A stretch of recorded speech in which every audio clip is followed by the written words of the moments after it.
A great game from a perspective of Athletic Bilbao when you consider what is it that they do well at home. They depend on that energy. And so to that end, if you're Barcelona, you cannot give Athletic Bilbao any sort of hope or reason to believe that they're going to be in this game.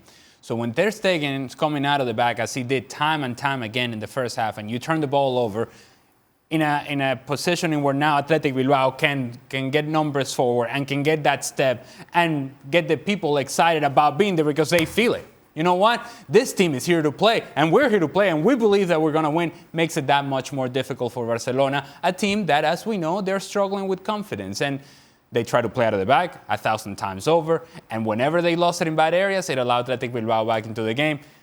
As for Barcelona themselves, once they broke through that pressure, then you had all that time and space for Lionel Messi, for Antoine Griezmann, eventually for Sergio Roberto, and there were opportunities there for Barcelona to put it away. The issue with Barcelona is that right now they're not good enough to keep games close. They're not good enough to put away teams. They're not good enough to really be the better team and show it and really create that separation. And when you don't do that, then a team like Athletic Bilbao eventually can hurt you. Is it fair to say they're unlucky, though? Absolutely. Listen, I'm sure they won't feel particularly great, but I think when they sit down and look at this in the cold light of day, this is a game that, had the scoreline been 3-0 Barcelona, nobody would have had a problem with it. Listen, away from home, when you're playing against the side that you're supposed to beat, this is the sort of thing that can happen. Now, I would be a lot more worried if Barcelona hadn't created anything, but the fact is they did. The fact is it could have been at least 3, maybe more, but they didn't take the chances, which is worrying, but they made the chances. If they continue to do that, then they'll score goals. Let's bring Sid Lowe into the conversation. Stevie's right in the fact that maybe Barca were a bit unlucky, but history will say that they lose the game. They're out in a week in which this is the last thing they need, Sid. Yeah, absolutely. I mean, look, there are two ways of responding to what Steve's saying. One is, as you said, that in the context of everything that's happening to Barcelona, this is a disaster, however they've played. You know, this will deepen the crisis. This will expose them even more in a week in which Messi has said, you know, we take responsibility for what happens on the pitch. Well, what happens on the pitch turns out to be every bit as bad as what's just happened off the pitch. And so in that sense, they did themselves no favours, Barcelona.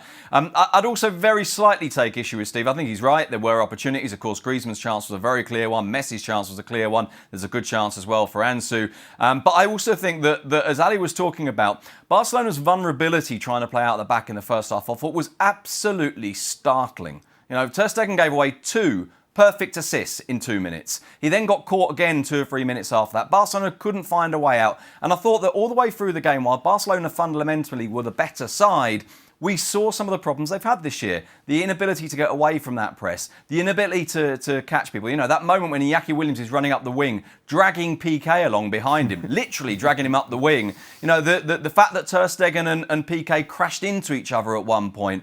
All the way through this game, Messi missing chances. Even though it's true that Barcelona made chances to have won this, and had they got 2 or 3 goals early on, we wouldn't have had any complaints. But they then conceded chances because Iñaki Williams scores with what I think is pretty much his 4th good chance of the game. I still think in that sense, at least, we saw the reasons why Barcelona are absolutely dreadful away from home this season. We were talking about, during the game, Stevie and I, the spacing for Barcelona, for a team that traditionally has been all about possession, the spacing for Barcelona is so poor when they have the ball. They get on each other's way, they get on each other's spaces, and so they become so narrow, they have no width, and so they become easier to defend. And so for a team like Bilbao that likes the contact, that likes the physicality, it plays right into their hands because it's now about 50-50 challenges, and if that's a game you're going to play, then Bilbao is going to be better than you.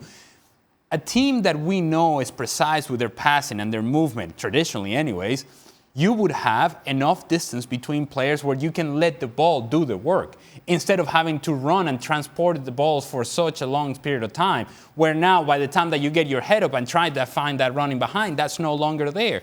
The passing and movement of Barcelona is not as crisp as it needs to be. Thanks so much for watching ESPN on YouTube. And for more sports highlights and analysis, be sure to download the ESPN app. And for premium content and live streaming, subscribe to ESPN+.